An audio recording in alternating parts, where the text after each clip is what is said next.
Friends అందరికీ నమస్కారం. ఇప్పుడే అందిన వార్త. కేసీఆర్ ఇంట్లో తీవ్ర విషాదం, ఆమె కన్నుమూత. వివరాలు వీడియోలో తెలుసుకుందాం. వీడియో పూర్తిగా చూడండి. అలాగే తప్పకుండా లైక్ చేయండి. మరిన్ని అప్డేట్స్ కోసం ఛానల్ని సబ్స్క్రైబ్ చేసుకోండి. ప్రభుత్వం నుంచి వచ్చే లేటెస్ట్ అప్డేట్స్ ఎప్పటికప్పుడు తెలుసుకోవడానికి ఛానల్ని సబ్స్క్రైబ్ చేసుకోండి. అలాగే వీడియోను ఒక లైక్ చేశారంటే మరింత మందికి సమాచారం చేరుతుంది. వివరాల్లోకి అయితే వెళ్ళిపోదాం. మాజీ ముఖ్యమంత్రి కేసీఆర్ ఇంట్లో తీవ్ర విషాదం చోటు చేసుకుంది. ఆయన సోదరి చీటీ సకలమ్మ కన్నుమూశారు. గత కొంతకాలంగా అనారోగ్యంతో బాధపడుతూ హైదరాబాదులోని ఓ ప్రైవేటు ఆసుపత్రిలో చికిత్స పొందుతున్న ఆమె శుక్రవారం అర్ధరాత్రి తుదిశ్వాస విడిచారు. కేసీఆర్కు సకలమ్మ 5వ సోదరి. ఆమె స్వగ్రామం రాజన్న సిరిసిల్ల జిల్లా ఎల్లారెడ్డిపేట మండలం పెదిర గ్రామం. భర్త హనుమంతరావు కొన్నేళ్ల క్రితమే మృతి చెందారు. ఆమెకు 3 కుమారులైతే ఉన్నారని చెప్తున్నారు.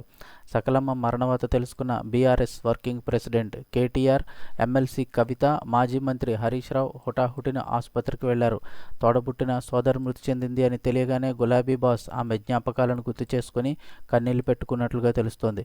అయితే సకలమ్మ అంత్యక్రియలు శనివారం నాడు నిర్వహించనున్నట్లుగా బంధువులు, కుటుంబ సభ్యులు తెలిపారు.